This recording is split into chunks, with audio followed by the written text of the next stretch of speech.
জীবনে কোনো পাঠে বসে কোনো সম্প্রদায়ের সমালোচনা করি না, কোনো সাম্প্রদায়িক কথা বলি না, কিন্তু আমি দেখেছি একবার ভোর 4টেই মুসলিম পাড়া দিয়ে যাচ্ছি, আমি অবাক হয়ে দেখলাম শতকরা প্রায় 60 জন মুসলিম মহিলারা সকালে নামাজ পড়ে কোরআন তেলাওয়াত করছে বাড়িতে বসে। আমাদের মঙ্গল আরতি দিতে কটা মা ওঠেন ভোরবেলা? আমরা তো খুব নাম যোগ্য, 24 প্রহার 56 প্রহার 4 দিন ভাগবত ঢালাও ভাবে দিচ্ছেন, 12 মাসে প্রায় মায়ের বোঝাই বেশি, অথচ আমার ঘরের লক্ষ্মী, আমার ঘরের সরস্বতী কোডে দাঁড়িয়ে বলছে ধর্ম মানি না, এ বাবা মাকে চিনি না। কি করলেন সারা জীবনে এই নাম কীর্তন দিয়ে, পাঠ দিয়ে? এর একটাই কারণ, আসরে ধর্ম হচ্ছে, বাড়িতে ধর্ম অনুশীলন নাই। এখন দেখছেন হিন্দু মিডিয়া চ্যানেলটি সাবস্ক্রাইব করুন। এখন এই ভজনটা কি আমি সংক্ষিপ্ত একটি লীলা, সংক্ষিপ্ত একটি তত্ত্ব জানিয়ে আপনাদের চেষ্টা করব সামান্য একটু সময় হৃদয়ের প্রেমানন্দ ভগবত কৃপায় দানের জন্য। এখন ভজনটা কি খুব লক্ষ্য করতে হবে। এবার আমরা সিদ্ধান্তে এসেছি, আমরা সোপান বাইতে বাইতে প্রায় সৌধের উপরে উঠছি। এখানে আপনাদের নিবেদন করব যে আপনারা এই কথাটি একটু কষ্ট হলেও ধ্যান দিয়ে শুনুন।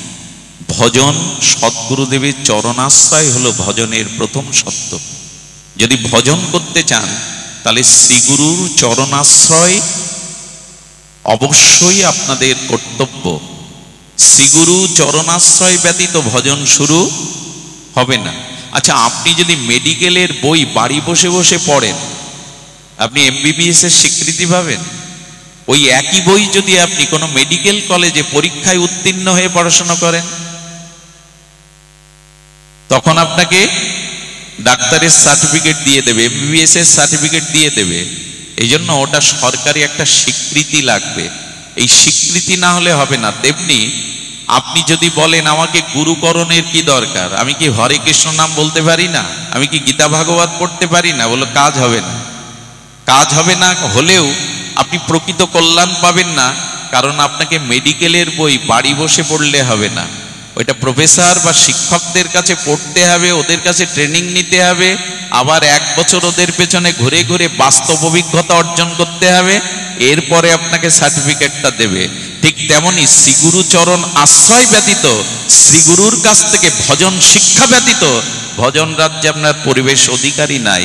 কিন্তু হিন্দুদের এই একটা, সনাতন হিন্দুদের এই একটা জায়গায় দুর্বলতা আছে। বাচ্চার গান শেখানোর জন্য গানের মাস্টার, ফুটবল খেলা শেখানোর জন্য কোচার, ক্রিকেটার করবে বলে কোচার, এমনকি অঙ্ক শেখানোর জন্য অঙ্কের মাস্টার, ইংরেজির জন্য আলাদা মাস্টার। এখন তো বাচ্চাদের সে পড়তে পড়তেই সারাদিন চলে যায়।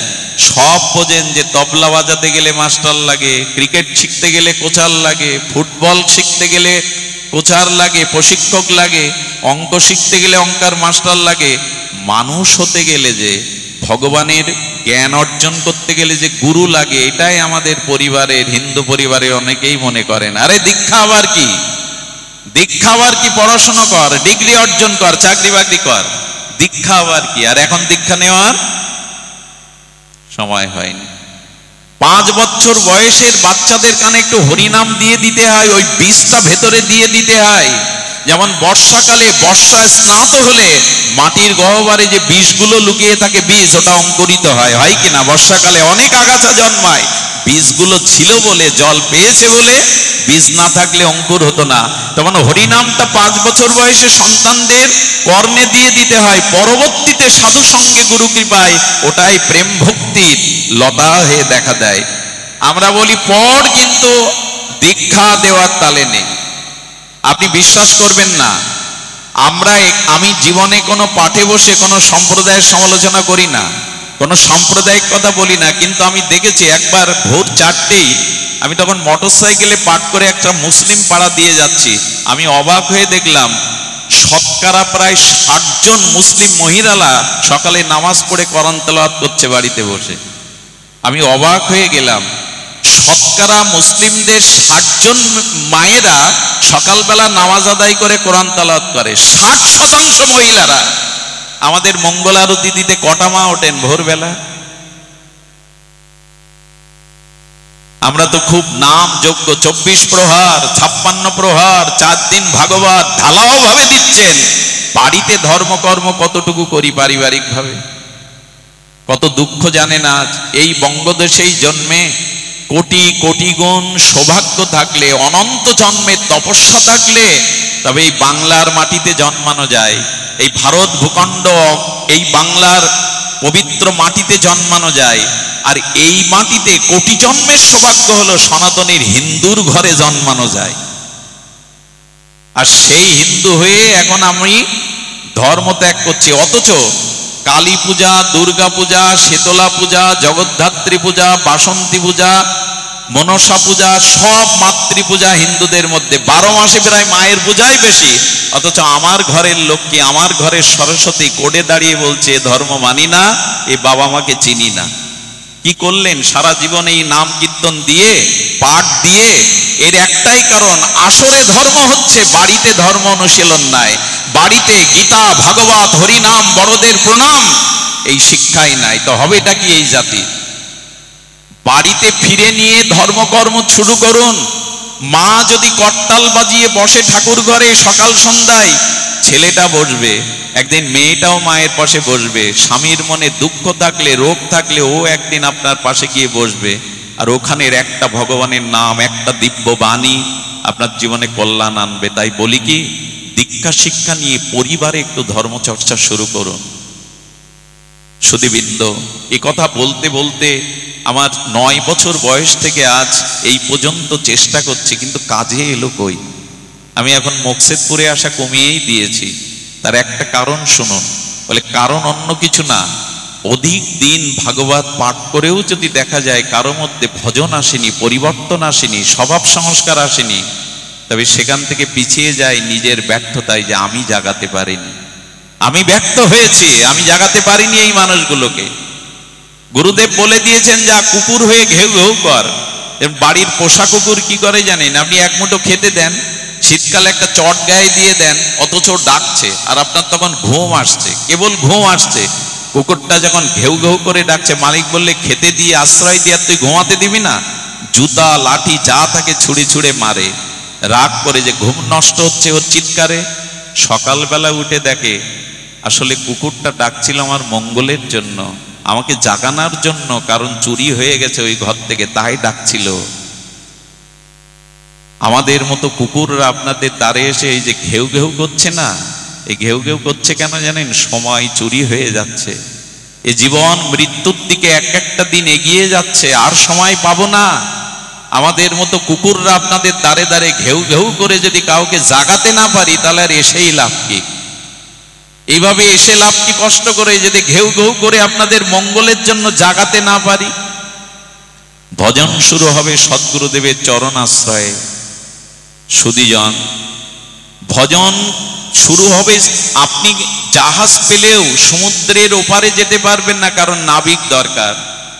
উত্তাল তরঙ্গায়িত পদ্মা নদীতে আপনার হাতে নৌকা দিলেও, হাল দিলেও আপনি পদ্মার ওপারে যেতে পারবেন না, কারণ নৌকা বাইতে জানেন না, ওখানে কান্ডারি লাগবে।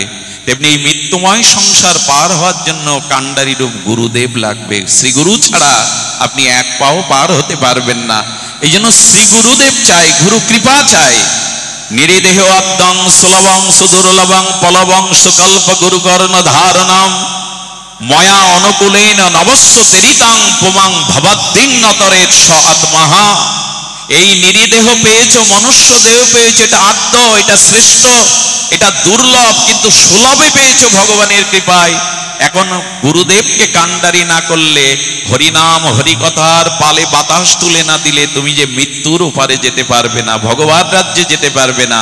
তাই সদ্গুরুদেবের চরণাশ্রয় পূর্বক, কৃষ্ণ মন্ত্রে দীক্ষাদি পূর্বক আপনার দ্বিতীয় কাজ হবে 3টে জিনিসে নিষ্ঠা। এটা খুব মন দিতে হবে। কয়টা নিষ্ঠা বললাম? ভজন অনন্ত প্রকার, অনেক প্রকার। আমি আপনাদের, মা ঘুমাবেন না, অনেকের ঘুম আসছে, দয়া করে ঘুমাবেন না। 3টে নিষ্ঠা রেখে দিন। দেখুন, যে যে পদে আছে, যে যে অবস্থানে আছে, ওখানে তার বাহ্যিক বা আন্তরিক অন্তরে কিছু লক্ষণ থাকতে হবে, কিছু প্রকাশ থাকতে হবে, না হলে ওই পদে, ওইখানে তাকে সেইখানে যোগ্য মানা যাবে না। একটু দৃষ্টান্ত স্বরূপ বলি। কি বললাম যে ভজনের মধ্যে তিনটি নিষ্ঠা আপনার চরিত্রে আসতে হবে, তবেই আপনি ভজনে প্রবেশ করতে পারবেন, তবেই আপনি ভগবানের কৃপা পাত্র হবেন। কটা বললাম নিষ্ঠা? যে যে পদে থাকে তার কিছু নিষ্ঠা দরকার। ধরুন পুলিশ, আচ্ছা পুলিশ যদি ইউনিফর্ম না পরে দাঁড়ায়, মানবেন তাকে লুঙ্গি পরে দাঁড়ালে? চিনতে পারবেন এ পুলিশ? তার মানে তার বাহ্যিক কিছু লক্ষণ থাকতে হবে। পুলিশের ইউনিফর্মে আবার ওদের র্যাঙ্ক লেখা থাকে, থাকে কিনা? এসপি কিনা এটা লেখা থাকে না? র্যাঙ্ক একটা অলংকার তার, এটা হলো তার বাইরের। এবং তার পোশাক, তার কাছে আগ্নেয় অস্ত্র থাকে কিনা? পুলিশের কাছে আগ্নেয় অস্ত্র থাকে কিনা? এগুলি থাকাটাই তার বাইরের নিষ্ঠা বা ওই পদের পরিচয়। আর অন্তর কিছু পরিচয় আছে, লোকের চোখ দেখলে বুঝবে অপরাধী কিনা, চোর কিনা, ডাকাত কিনা, এই গুণ থাকা চাই কিনা, এবং ওর বীর বিক্রম চাই কিনা, প্রশ্নের পরে প্রশ্ন করে আপনার দুর্বলতাকে ধরবার মতো তার মেধা থাকতে হবে কিনা, হবে কিনা বলুন? এটা তার ভেতরের পরিচয়, পরিচয় কিনা? আচ্ছা নববধূকে কি দেখে বোঝা যায় যিনি সদ্য বিবাহিত পরিণত নববধূ? বোঝা যাবে তার হাতে মেহেন্দি থাকবে, পায়ে আলতা থাকবে, সিঁদুরটা নূতন দিচ্ছে তো একটু বেশি দেখা যাবে, তাই না? তার হাতে বালা থাকবে, শাখা থাকবে, এগুলো একটি বিবাহিত পরিণীতা আর কুলবধূ প্রেয়সীর চিহ্ন। আর তার ভেতরের নিষ্ঠা কি? একটা বাইরের, একটা অন্তরের। মা ঘুমাচ্ছে, ডেকে দাও। ঘুমায় না, সামনে ঘুমালে বড় কষ্ট হয়। সুধীজন একটু ধ্যান দিন। আচ্ছা নূতন বিবাহিত আর এই যে নূতন বিবাহিত হয়ে আপনার ঘরে যে নূতন বধূ এসছে, এর কিছু বাহ্যিক লক্ষ্য থাকবে না? মুখে একটু লজ্জা রাঙা থাকবে, মেহেন্দি হাতে থাকবে, সিঁদুরটা চকচক করবে, হাতে নূতন শাখা, পায়ে আলতা, এগুলিই তো বলে দেয় এ নূতন বধূ। আর তার ভেতরের লক্ষণ কি? ভেতরের লক্ষণ হলো আবেগ, স্বামীর প্রতি কিছুটা একটু আন্তরিক ভালোবাসা, পরিবারের সবার প্রতি শ্রদ্ধাবোধ, এটা প্রথম থাকে কিনা? এটা ভেতরের লক্ষণ আর একটা বাইরের লক্ষণ। এখন আপনি ভজন করে ভক্তি জীবনে এসছেন, আপনারও দুটো লক্ষণ থাকতে হবে, নিষ্ঠা তিনটে থাকতে হবে। আমি দুটো বলি, বেশি সময় পাবো না। দুটো লক্ষণ যদি থাকে আপনার, আপনি ভগবত রাজ্যে এসেছেন, আপনি ভগবত ভজন শুরু করেছেন। এই বাবা, আপনি ভগবত রাজ্যের অধিকারী হয়েছেন।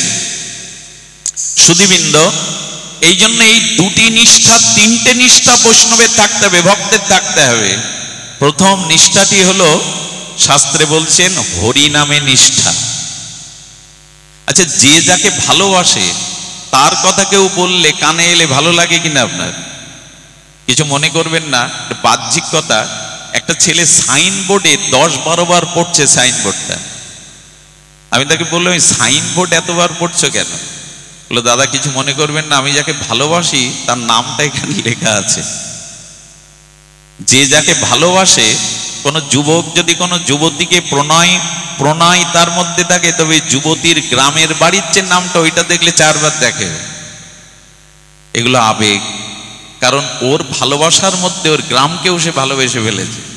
ওই গ্রামে দেখিয়ে কল্পনার সাগর বলে তোমাদের গ্রামটা তো বেশ সুন্দর, নদী আছে, সবুজ বনায়ন আছে, ওর সব ভালো লাগতে থাকে। যেখানে ওর ভালোবাসার মানুষ আছে, ওর কাছে সব ভালো লাগতে শুরু করে। তা আপনি যদি ভগবানের ভজনে আসেন, তো ভগবানের নামে আপনার নিষ্ঠা আসবে কিনা? আপনার পুত্রের প্রশংসা যদি আপনার সামনে কেউ করে, ভালো লাগবে কিনা? কিন্তু যার প্রতি ভালোবাসা নেই, তার কথা বললে ভালো লাগবে আপনার? তা আপনি ভজনে এসেছেন, এটা প্রথম নিষ্ঠা হলো হরিনামে আপনার হৃদয় পুলকিত হবে, হরিনামে আপনার আনন্দ হবে, হরিনাম শুনতে আপনার ভালো লাগবে। এটাই আপনার ভালো না বাসলে তার কথা ভালো লাগে, তার নাম ভালো লাগে। আরে কিছু মনে করবেন না, এখন ভালোবাসলে হাতে কি করে কি দেয়, ওটা খোদাই করে দেয়, রক্ত দিয়ে লেখে তার নাম। ভালোবাসা আছে বলেই তো বুকে হাতে ওইগুলো লেখেছে। এবার বিড়ম্বনা, এখন জগতে এগুলো বিড়ম্বনা, হাতে লেখে। ভগবানকে ভালোবাসলে আপনার প্রথম ভজন নিষ্ঠা ধরা পড়বে, তার নামে আপনার নিষ্ঠা আসবে। ঘুম পাবে না, আপনার নিদ্রা আসবে না। এই নামে নিষ্ঠাটা কোথায়? এখানে রাগ রাগিনী শোনা, এই বেহালাবাসীতে রাগরাগিনী বিরাম নাম শোনা? বলল না। মহাপ্রভু বলেছেন নামে নিষ্ঠা তখনই বোঝা যাবে তোমার, যখন শঙ্কাপূর্বক দিনে তুমি কিছুটা নাম জপ করবে। মহাপ্রভু বলে দিলেন, শোনো মিশ্র, কলিযুগে নাহি তপযোগ্য, যে জনা কৃষ্ণ ভজে তার মহাভাগ্য। অতএব গৃহে তুমি কৃষ্ণ ভজ গিয়া, খুঁটিনাটি পরিহরি একান্ত হইয়া। হরে কৃষ্ণ কৃষ্ণ কৃষ্ণ হরে হরে, হরে রাম রাম রাম হরে হরে। প্রভু কহে কহিলাম এই মহামন্ত্র, ইহা গিয়া জপসভা করিয়া নির্মন্দ। ইহা হইতে সর্বসিদ্ধি হইবে সবার, সর্বক্ষণ বলইতে বিধি নাই আর। মহাপ্রভু বললেন কতটা নাম নিতে হবে দিনে? অনেকে প্রশ্ন করে দীক্ষা নিয়েছি কতটা হরি নাম নেব? আমরা বলি কি, হরিদাস ঠাকুর 3 লক্ষ নাম নিতেন। 1 লক্ষ নাম নিলে তবে ভগবান তার হাতে সেবা নেয়। একবার পুরীধামে মহাপ্রভুর কাছে এক গরিব লোক গিয়ে বললেন, প্রভু তুমি আমার গৃহে যদি একটু ভিক্ষা পেতে, ভিক্ষা মানে একটু আহার পেতে। মহাপ্রভু তাকিয়ে বলছেন, আমি লাখপতির বাড়ি ছাড়া সেবা নেই না। তখনও মনে মনে ব্যথা পেয়ে ঝরঝর করে কাঁদছে দূরে সরে গিয়ে। তাহলে তুমিও ধনীর ঠাকুর, লোকে তোমায় বলে পতিত পাবন, কাঙালের ঠাকুর গৌরী, লাখপতি না হলে তুমি তার বাড়ি সেবা নেও না। ও যখন কাঁদতে কাঁদতে চলে যাচ্ছে তখন মহাপ্রভু ডেকে বললেন, শোনো, আমি লাখপতি মানে লাখ টাকার মালিক বলিনি।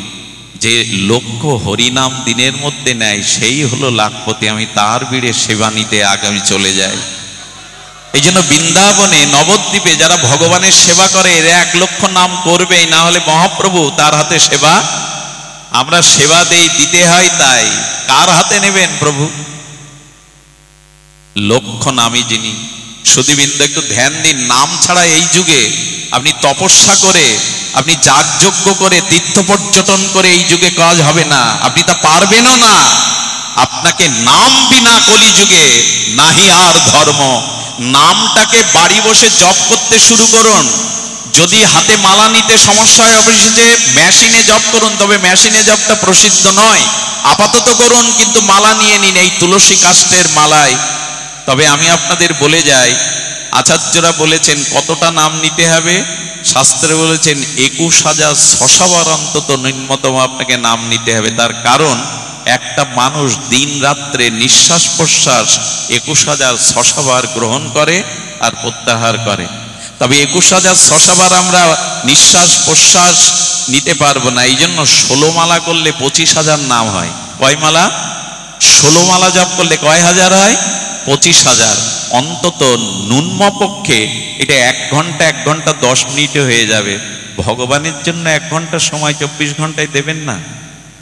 তাহলে আর নিজের কল্যাণের সংসারের জন্য এত দিচ্ছেন, ব্যবসা বাণিজ্যের জন্য এত দিচ্ছেন, ভগবানের আর গোবিন্দ বলে দিয়েছিলেন যজ্ঞ নাম জপযজ্ঞ হস্মি। যত যজ্ঞ আছে তার মধ্যে শ্রেষ্ঠ হলো জপযজ্ঞ। শুধু এইখানে 24 প্রহার নাম যজ্ঞ না, ভগবানের নাম জপ করাই হলো নাম যজ্ঞ। এটা কজন করি আমরা? এই জন্য নামে নিষ্ঠা আসতে হবে। নাম খোলকদ্দাল বাজলেই যেন হৃদয়ে বেজে ওঠে, কান খাড়া হয়ে ওঠে। কারণ যে যাকে ভালোবাসে তার প্রথম নিষ্ঠা, প্রথম লক্ষণ হলো তার নাম তার মধুর লাগবে, নাম তার ভালো লাগবে।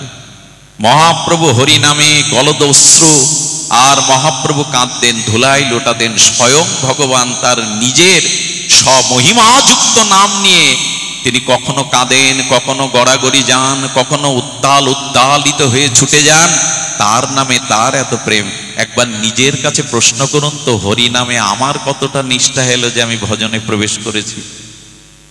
দয়া করে, কৃপা করে বাড়ি বসে একটা সময় দিন নামে।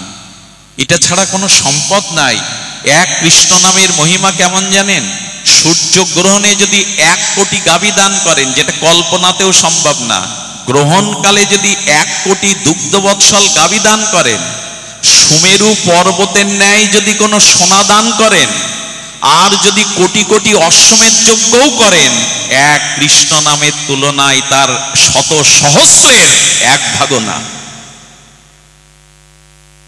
যদি সূর্যগ্রহণকালে 1 কোটি গোদান করেন, আর যদি তীর্থে এক কল্পকাল বাস করেন, প্রয়াগে গঙ্গার তীরে এক কল্পকাল যদি বাস করেন, সুমেরু পর্বত সম সুবর্ণ দান যদি অন্যকে দেন, তবে একটা কৃষ্ণ নামের 1000 অংশের একাংশও হবে না।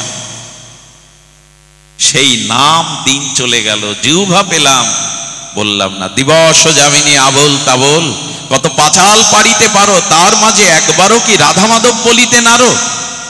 কিছু মনে করবেন না, হোঁচট লাগলে, হাই তুলতে গেলে, একটু আড়ামোড়া খেতে গেলে একটু ভগবানের নামটা অভ্যাস করে দিন, হা রাধে বলে দিন না, ওই নাম হয়ে যাবে। আমরা বাবা গো মা গো বলি, কি বলি? মুসলিমদের দেখেছি, ওরা গাদন খেলাতেই নারায় তাকবীর, ওরা জিতলে নারায় তাকবীর। আমাদের বেলায় পায়ে উসড় লাগলেই বলে ওদের প্রশংসা করছো কেন? এটা বাস্তবে দেখেছি আমি। ওরা বিসমিল্লাহ ছাড়া কোনো নাম শুরু করে না। আমাদের ওইখানেই গলত, বাবা গো মা গো হ্যাঁ গো এই। আর বাচ্চাদের নাম যা এখন রাখি আমরা, অন্তত অজামিল তো নারায়ণ নাম রাখাই উদ্ধার হয়ে গেল। কি সব নাম, সব সিরিয়ালের নাম। দয়া করে বাচ্চা কাচ্চা হলে আচার্য গুরুদেবের কাছে তার রাশির আদ্যক্ষ নাম রাখবেন, ওই নামের মধ্যে আশীর্বাদ থাকে, করুণা থাকে। নামটাও যেন তেন রাখতে নাই, এটাও একটা সংস্কার। আমাদের যে 24টা বা 22টা সংস্কার আছে, নামকরণ একটা সংস্কার। শ্রীকৃষ্ণের নামকরণ নন্দ বাবা করেনি, যশোদা করেনি, গর্গাচার্য এসে করেছিলেন। রামচন্দ্রের, লক্ষণের, ভরত, শত্রুঘ্নের নাম বাবা মা রাখেনি, উনি রাজা তবু রাখেননি, রেখেছিলেন গুরু বশিষ্ঠদেব। এগুলো মনে রাখি আমরা। কত নাম, আর সেসব নামের কি তা সে বোঝা যায় না, কত কি নাম। দয়া করে এইসব সংস্কারে আসুন। আমি বলছিলাম, নাম হাই তুলতে গিয়ে, অলসতা ছাড়তে গিয়ে, ভোরবেলা ঘুম থেকে উঠতে গিয়ে অন্তত হা গৌরাঙ্গ, হা রাধে এরকম একটু বলা শুরু করুন। ওই নাম একবার বললেই আপনার সারাদিনের কোথাও না কোথাও চিত্তে ওই নামের মাধুর্য রেগে থাকবে। সুধীবৃন্দর, একটা জিনিস বলি, এই নিষ্ঠাটা দরকার। 3টে নিষ্ঠার মধ্যে এক নাম নিষ্ঠা। আমার হাতে সময় নেই, এই জন্য দ্রুত বলে যায়। দ্বিতীয় নিষ্ঠাটি হলো তুলসী নিষ্ঠা। আচ্ছা, আজ পর্যন্ত দেখেছেন ভাগবত পাঠে তুলসী বিন্দাজি নেই? বিন্দাজি না থাকলে সেখানে ভাগবত হবে না। এই তুলসী হলো দ্বিতীয় নিষ্ঠা। তুলসীতে নিষ্ঠা না হলে আপনার ভজন, আপনার প্রেম ভক্তি হবে না। খুব ধ্যান দিতে হবে। তুলসীতে আমাদের গৃহে গৃহে আছে।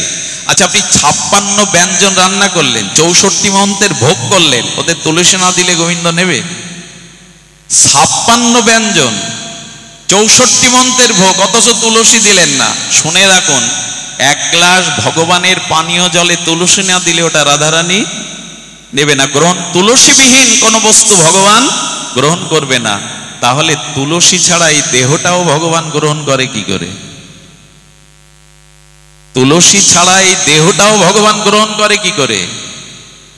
পৃথিবীতে শুনে রাখুন, মৃত ব্যক্তির চিতাতে যদি 1 টুকরো দেহ রাখে, যে তুলসী গাছটা প্রকৃতির নিয়মে শুকিয়ে যায়, আচ্ছা দেহ রক্ষা করে, ওই শুকনো তুলসী কাঠকেও মারা গেলে 1 টুকরো চিতায় দিয়ে দেবেন। অনন্ত পাপ ভস্মীভূত হয়ে সে ভগবত চরণ পাওয়ার অধিকারী রাখে।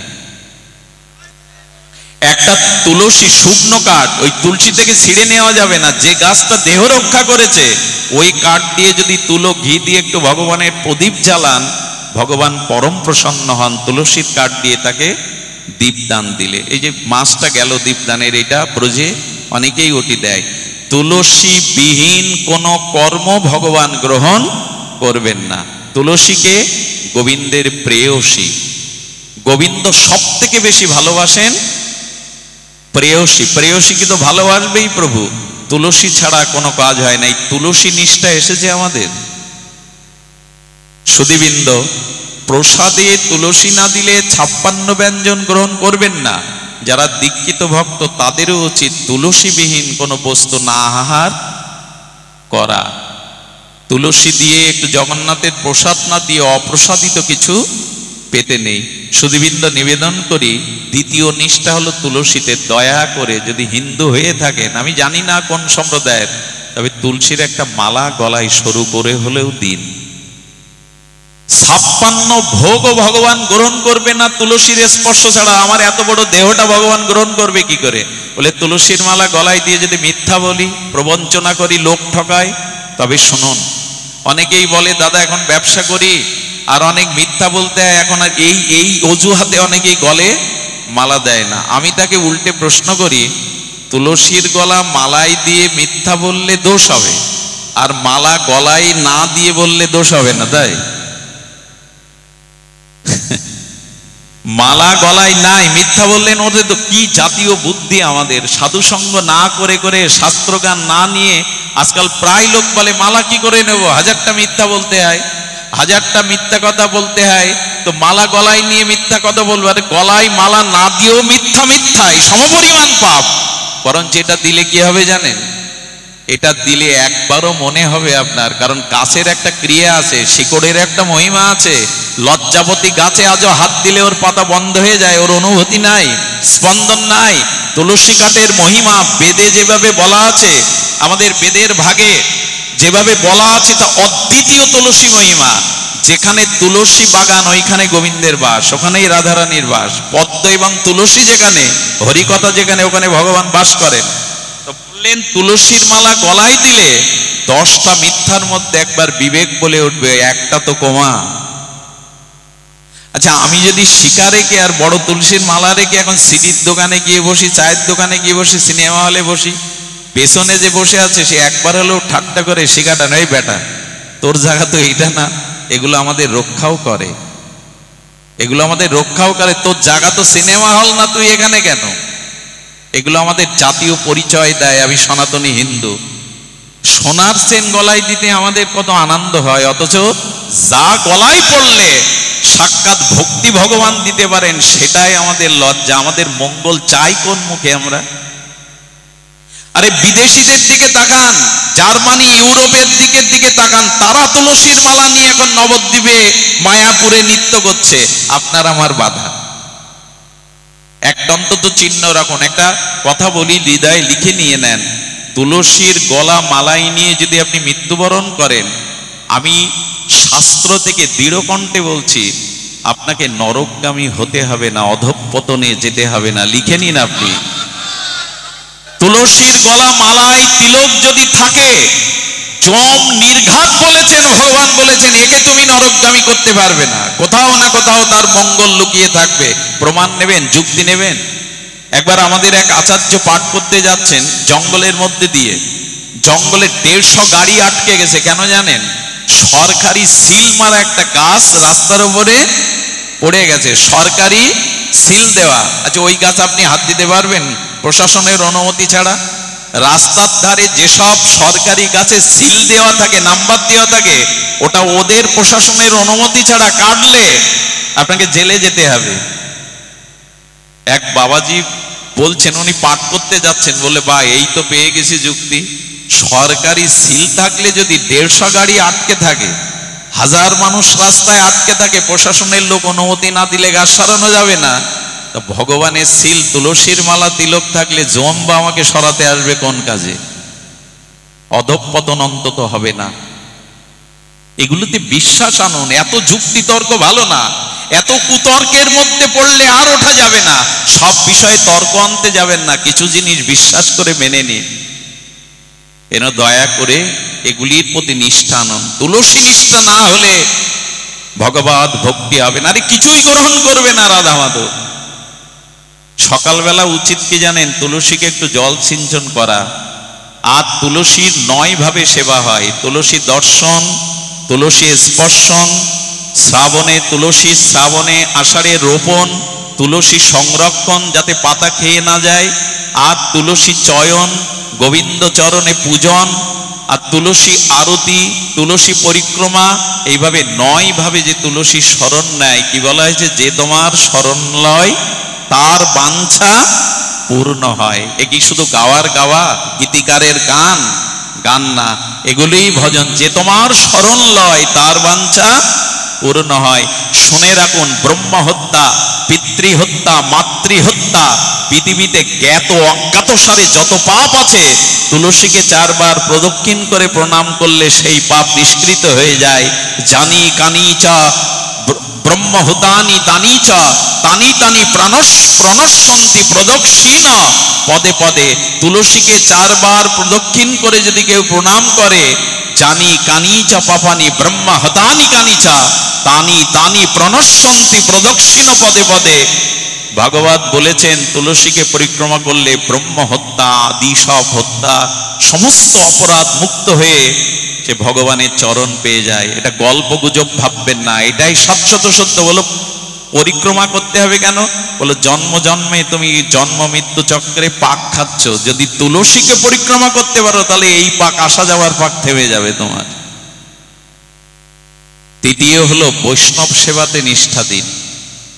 তৃতীয় কি? অনন্ত ভজনের মধ্যে এই 3 নিষ্ঠা। আপনি ভক্ত হলে ভজনে এলে আসতে হবে। তৃতীয়টা কি? বৈষ্ণব সেবা ব্যতীত আজ পর্যন্ত কেউ নিস্তার পায়নি, প্রেম ভক্তি পায়নি। তাই ভগবানের থেকে, ভগবানের সেবার থেকে শুদ্ধ ভক্ত বৈষ্ণব বা শুদ্ধ ভক্তের সেবার প্রতি আরো দৃষ্টি দিতে হবে। যে গিরিয়ে বছরে 2টো বৈষ্ণব সেবা হয় না, একটু হরিনাম হয় না, ওটা শ্মশান ভূমি। ওখানে প্রাচুর্য আছে কিন্তু শান্তি নাই, অভিশাপ বিরাজ করে সেখানে। তাই সামর্থ্য থাকলে আয়ের একটা অংশ ভক্ত সেবায় দিতে হয়। পৃথিবীতে সেবার থেকে বড় ধর্ম আর সেবাই। দেখুন, ভগবান প্রসন্ন হয় সেবাতে, ভক্ত সেবাতেই ভগবান প্রসন্ন হয়। ভগবান বললেন, আমার সেবা যে করে সে আমার ভক্ত না, আমার ভক্তের যে সেবা করে সে আমার ভক্ত। ব্রহ্মাকে বলেছিলেন, ব্রহ্মা আমাকে যে ভোগ রাগ দেয় মন্দিরে, ওটা আমি দৃষ্টি দিয়ে স্বীকার করি, জিভা নেই না। বলে তাহলে দিয়ে লাভ কি? যদি আস্বাদন না করো কখনো নাও না। ব্রহ্মাকে গোবিন্দ বলেছিলেন, যখন কোনো শুদ্ধ ভক্তকে কেউ সেবা দেয়, ওই ভক্তের জিহ্বায় বসে আমি রসাস্বাদন করি। শুধু ভগবানকে সেবা সেবা আর ভক্ত সেবা একাধারে। গোবিন্দ সেবা ভক্ত সেবা 2 একাধারে, এই দুটোই। এই জন্য ভক্তের জিহ্বায় বসে এক মুঠো ভক্তকে দিন, তাতে কোটি কোটি সেবা পূর্ণ হবে। তাই বৈষ্ণব সেবার নিষ্ঠা রাখুন। পরিশেষে এইটুকু বলি, ভগবত ভজনে যদি এসেই থাকেন তাহলে দয়া করে সংসারে এইটুকু তো। আপনাদের একটা ছোট্ট ভক্তমাল লীলার কথাই আমার বিশ্রাম কথা, ছাড়তে ইচ্ছা করে না কেন জানি না। যারা লোভী তাদের সামনে লোভের খাদ্য দিলে কি হয়? জ্ঞান থাকে কতটা খাবো, তারা তো খেতেই থাকে, পরে যা হয় হবে। নিশাতলায় এখানে যে পরিবেশ, সেখানে কত মানুষ কষ্ট দূরে দাঁড়িয়ে আছেন। আমি মনে করি সার্থক আপনাদের জন্ম। আজ এই মঙ্গলময় ভজনের সাক্ষী হয়ে থাকলেন আপনারা। শুনুন, ভজনের একটা দিব্য চরিত্র, আমি ভক্ত চরিত্র না বলে শান্তি পাই না। এক ফালি, চাঁদের এক ফালি, একটু চমক ভক্ত চরিত্র। আমাদের ভক্তমাল চরিত্রে, আমাদের মহারাষ্ট্রে, এই মহারাষ্ট্রে তখন রাজেন্দ্র বর্গ প্রথা ছিল। এক রাজার যিনি সেনাপতি, সম্পর্কে তিনি আবার নিজজন হন, কাকা, ওই দেশে চাচা বলে কাকাকে, তো কাকা হন, আবার তিনি সেনাপতি। শ্রী অঙ্গদজি ওনার নাম। কি নাম? আরেকবার বলি, শ্রী অঙ্গদজি। এই ভক্তমাল চরিত্রে খুঁজে নেবেন, মহারাষ্ট্রের এই অঙ্গদজি, শ্রী অঙ্গদজি, ইনি সেনাপতি রাজা এবং জ্ঞাতিসূত্রে উনি আত্মীয়। এই কথাটা একটু মন দিয়ে শুনুন, ভক্ত চরিত্র তো। এই শ্রী অঙ্গদজি উনি ছিলেন ভগবত বিমুখ। কি ছিলেন? ভগবানকে সহ্য করতে, কিন্তু ব্যতিক্রম হলো ওনার স্ত্রী। উনি আবার হরিকথা, হরিনাম, বৈষ্ণব সেবা ছাড়া থাকতে পারেন না। সংসারের সব থেকে বড় যন্ত্রণা কোথায় জানেন? সংসারে স্বামী স্ত্রীর মধ্যে দুজন যদি 2 মুখ হয়। পৃথিবীতে সব থেকে বড় যন্ত্রণা গৃহে যদি একজন ভগবতমুখী আর একজন ভগবত বিমুখী হয়। এর থেকে অভিশাপ, এর থেকে বড় যন্ত্রণা সংসারে নাই। ভক্ত কি বলে জানেন? ভক্ত বলে, হাতির পায়ে পিষ্ট করে আমাকে মারো, আমাকে নরকে ফেলে দাও ভগবান, কিন্তু তোমাতে বিমুখ, কৃষ্ণ বিমুখ কোনো অসতের সঙ্গ যেন আমাকে না পেতে হয় কখনো। শুনুন, আমাদের শাস্ত্র বলছে, প্রভু আমি নরকে যাই, ক্ষতি নেই, একদিন পাপ ক্ষয় হলে আবার ফিরে আসতে পারবো, আমাকে হাতির পায়ে পৃষ্ঠ করে মারুন, আপত্তি নাই, বরণ করবে, দায় থাকবে তুমি। কিন্তু এই অঙ্গদজির একটা দুর্বলতা ছিল স্ত্রীর ওপর, উনি অসাধারণ সুন্দরী ছিলেন। আর সুন্দরের প্রতি তো মানুষের দুটো জিনিসে খুব আকর্ষণ হয়, টাকাতে আর রূপে। এই দুটো যেখানে দেখবেন সেখানে আকর্ষণটা খুব তীব্র হয়ে ওঠে, রূপ এবং অর্থ যেখানে আছে। যেমন মধু থাকলে ফুলের মধ্যে ভ্রমরকে ডাকতে হবে না, নিমন্ত্রণ করতে হবে না, ওরা এমনি এসে যাবে প্রজাপতি ভ্রমর। যেখানে টাকা আছে আর রূপ আছে এইখানে কদরের অভাব হয় না, এইখানেই আসক্তি থাকে। তো এই অঙ্গদজি তার স্ত্রী সুন্দরী এবং গুণবতী ছিল, এই জন্য প্রবল একটা আকর্ষণ ছিল, ওনাকে না দেখে থাকতে পারত না। এখন 2 দিন যখন ঘরে দরজা দিয়ে জলবিহীন পড়ে রয়েছে, কান্নাকাটি করছে, তখন দরজা খুলে বললে, দেখো তুমি যা বলবে মেনে নেব, কিন্তু এভাবে পড়ে থেকো না। আমি এমনি বলেছি, অন্যায় হয়ে গেছে, কিন্তু তোমাকে আমি মনে প্রাণে ভালোবাসি। উনি চিন্তা করলেন এই হলো সুযোগ, এই সময় যদি তার পরিবর্তন, কারণ ইনি তো জ্ঞানী, এই মহিলা ভগবত ভজন করেন, বললেন এই হলো সুযোগ তাকে পথে ফেরাবার।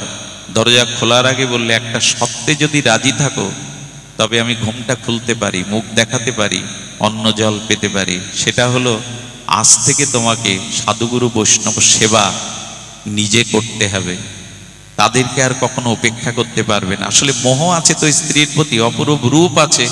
ও সিদ্ধান্ত নিল, হ্যাঁ আমি দীক্ষা নিয়ে তোমারিতে আর কখনো বাধা দেব না, আর আমিও এই পথে আসবো।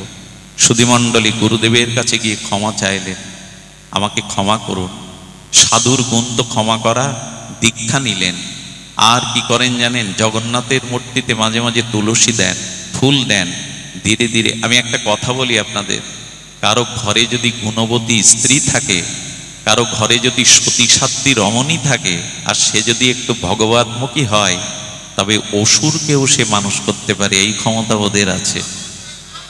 অনেক মাতালকে, অসুরকেও সেই পথে আনতে পারে, এই দৃষ্টান্ত আমাদের দেশে অনেক আছে। নারী যদি সতীসাধ্বী পরায়ণা হয়, নারী যদি ইষ্টপ্রাণা হয়, অসুরকে, মাতালকেও সে সুপথ দেখাতে পারে। এই হলো তাদের নারী পারে না এমন কোনো কাজ নেই। যেমন নরকে ডুবাতেও পারে, ওইখান থেকে তুলে আবার ভগবত রাজ্যেও নিয়ে যেতে পারে। একটা জিনিস শুনুন, কোনো পুরুষ কোনো নারীর প্রেরণা ছাড়া আজ পর্যন্ত এগিয়ে যেতে পারেনি। যারা এগিয়েছে দেখবেন, মা হোক স্ত্রী হোক কোনো রমণী হোক, কারো না কারো প্রেরণা, তার পেছনে মহাপ্রভু গম্ভীরায় যেতে পারতেন না বিষ্ণুপ্রিয়ার ত্যাগ না থাকলে। পরম পুরুষ রামকৃষ্ণ পরমহংসের পর্যায়ে যেতে পারতেন না মা সারদা দেবীকে পাশে না পেলে। আরে কৃষ্ণের মহিমা এত থাকতো না যদি রাধা রানী গোবিন্দের বামে না দাঁড়াতো। স্ত্রী শক্তি হলো প্রধান। এই জন্য কোনো পুরুষ আজ পর্যন্ত এগিয়ে যেতে পারেনি কোনো রমণীর পেছনে প্রেরণা ছাড়া, শুদ্ধ সতীসাধ্বী কোনো কুলবতী রমণীর। সুধীজন, এই জন্য মায়েরা পারে না এমন কাজ নয়। ওকে ভক্ত জীবনে আনলো, আর ভক্ত জীবনে এনে তখন জপ তপ ভগবানের আরাধনা শুরু করে দিল শ্রী অঙ্গদজি। কিন্তু ঘটনা একটা ঘটে গেল। সেই ঘটনা হলো, ওনাকে সেনাপতি তো একটা রাজ্যে যুদ্ধে যেতে হলো। সেই রাজ্য জয়ী হয়ে সেই রাজ্যের ধনসম্পদ যখন নিয়ে আসছে তাদের রাজার কাছে, অনেকগুলো মোহর ও মুক্তার মধ্যে একটা মোহর দেখে মনে হয়েছে, আহা, সব তো রাজকোষে জমা পড়বে, এটা যদি জগন্নাথের গলায় দেওয়া যেত। এই মণিটা অদ্ভুত অলৌকিক, ওই একটা মণি রেখে দিয়ে রাজকোষে সব জমা দিয়েছে। কিন্তু একজন গিয়ে নালিশ করেছে রাজাকে, মূল্যবান দুষ্প্রণীয় একটা মূল্যবান মণিও গোপনে রেখে দিয়েছে। তখন বলা হলো, যাও ওকে বেঁধে আমার কাছে নিয়ে এসো, আর যদিও না দেয় আগে তাকে আমার কাছে আনো, ও কিসব জবাব দেয়। মনে নিয়েছো? অঙ্গদজি বললেন, নিয়েছি, তবে সব জমা দিলে এটা আমার স্বার্থের জন্য নেইনি, আমি জগন্নাথকে দেব বলে নিয়েছি। তো বললেন, আপনার তো অনেক মণিরত্ন আছে, এটা আমার জগন্নাথের জন্যই। বলে, ওই মণি আমার চাই। উনি দিতে রাজি হলেন না, চলে গেলেন। এখন সহজভাবে ওনার সাথে যুদ্ধ ঘোষণা করলে ওনার দুর্নাম হবে সেনাপতি। আর উনি কি করতেন, প্রসাদভোজী হয়ে গেলেন। এই রাজারই একটা বিধবা বোন তার একটা ছোট কন্যা নিয়ে থাকেন, ভগবানের সেবা পূজা করেন জগন্নাথের। উনার কাছ থেকে এই অঙ্গদজি প্রতিদিন দুপুরে প্রসাদ পান। আর এই বোনকে বলল, আমি তোকে অঢেল সম্পত্তি দেব, অনেক কিছু লিখে দেব, তোর কন্যার ভার আমার, ওকে খাদ্যে বিষ দিয়ে মেরে ফেল, মণিটা আমার চাই, মণিটা আমার চাই। মানুষ স্বার্থের জন্য কি না করতে পারে, খাদ্যে বিষ দিল। আর যখন অঙ্গদজি এসেছেন, প্রসাদ নিবেদন হলো, সামনে ভোগারতি হলো, যখন ওকে দিয়েছে, আর এই নিয়ম কি জানেন, শ্রী অঙ্গদজি ওই যে বাচ্চা মেয়ে আছে ওই বিধবা মায়ের, ওকে এক মুঠো না দিয়েও খায় না, বলে মা মেয়েটাকে দেখে দাও। এইবার ও তেবড়ে পড়ে গেছে, মেয়েটা না খেলে তো আমি খাই না। 1 ঘন্টা খাদ্য নিয়ে বসে আছে, ওকে আড়াল করে রেখেছে, মা তো বিষ মাখানো মেয়েকে কি দেবে। কিন্তু মেয়ের প্রতি ওর ভালোবাসা থেকে তখন ওর হৃদয়ের বিবেক খুলে গেছে, আমার মেয়েটাকে এত ভালোবাসে, ওকে না দিয়ে খাবে না। ক্ষমা চেয়ে বললেন, ওটা খাবেন না, ওতে বিষ। পূর্বের ঘটনা খুলে বললেন। আমি গল্প শোনাচ্ছি না আপনাদের, ভক্তমাল চরিত্রে এই মহারাষ্ট্রে ঘটে যাওয়া একটি দিব্য ঘটনা। তখন বললেন, আপনি খাবেন না? বললেন, আজ এটাই খাবো আমি, কারণ আমার কষ্ট কি জানো, এটা ভগবানকেই তুমি দিয়েছো নিবেদন করে। আমার জন্য আমার প্রভু আজ বিষ খেয়েছে, সেটা আমার কাছে বিষ নয়, ওটা প্রসাদ আমিই পাবো। কি বলবো আপনাদের, ভগবানে বিশ্বাস মানুষকে কি করে দেখুন, প্রসাদে বিশ্বাস কি করে, ওই প্রসাদ পাওয়ার সাথে সাথে তার দেহের জ্যোতি 100 গুণ বেড়ে গেল। আচ্ছা, 1 গ্লাস জল আর সাধারণ জল পান করা, আর ওই 1 গ্লাস জল রাধা মাধবের অভিষেক করে ওই জল পান করা, এই দুটো জল কি এক? একটা বাজারের একটা বাতাসার, এখানে হরিনামে লুট দেওয়া একটা বাতাসার মান কি এক? কখনো এক হতে পারে না। তেমনি ভগবানে নিবেদিত হওয়ায় মীরার বিষ অমৃত হয়ে গেছিল, মনে আছে? মীরার বিষ অমৃত হয়ে গেছিল। অমৃতলে রাজা এই সংবাদ জানতে পেরে অদ্ভুতভাবে আত্মার রূপ জ্যোতি মহিমা দেখে বললেন, প্রসাদের এত মহিমা। তো সুধীবৃন্দ, রাজা কিন্তু বিষে যখন মরল না, তখন বলল কি, এক কাজ করো, ওকে বেঁধে রেখে আমার কাছে আন, আমি জোর করেই মণি নিয়ে নেব। রাজার সেনারা আসতে গিয়ে বলল, একটা অনুরোধ রাখবে, মণি আমি রাজাকে দেব, ওই যে সামনে সরোবর আছে, ওখানে একটা ডুব দিয়ে আসি। সরোবরে ডুব দিয়ে বললে, জগন্নাথ তুমি তো শুধু পুরীতে নাই, তুমি তো এখানেও আছো, আমি তোমার কাছে যেতে পারছি না, কিন্তু তুমি তো আমার কাছে আসতে পারো। আমার হাত তোমার পর্যন্ত যাবে না, কিন্তু তোমার হাত তো আমার কাছে আসতে পারে। জগন্নাথকে স্মরণ করে, গলায় মনে মনে স্মরণ করে সরোবরেই মণি দিয়ে দিয়েছে। সুধীবৃন্দ, কি বলবো, যখন উঠে এসেছে রাজার কাছে এসে বলছেন, আমি সরোবরেই মণি জগন্নাথকে নিবেদন করে দিয়েছি, ওটা আপনাকে আমি দেব না। সরোবরে ধীবরদের এনে জাল ফেলালো, ডুবুরি ফেলালো, কিন্তু মণি আর নাই। বলে, মণি তুমি তো ফেলোনি, ফেললে পাওয়া যেত।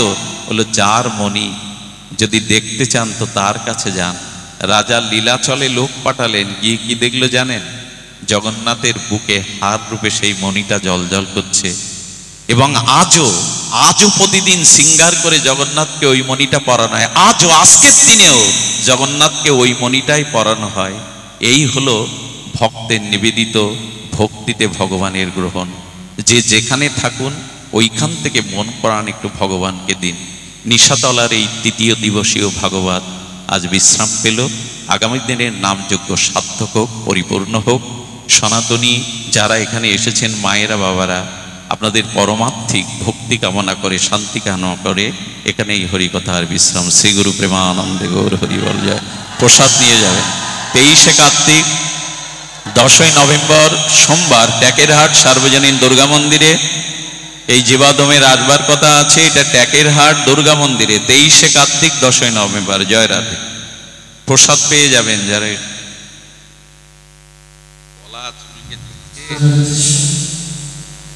ও গ্রন্থ আছে ধনঞ্জয় কৃষ্ণ দাসের, ভাগবত গ্রন্থ আদি আছে রাধাকুণ্ডের, দয়া করে সংগ্রহ করবেন। যারা গ্রন্থ প্রেমিক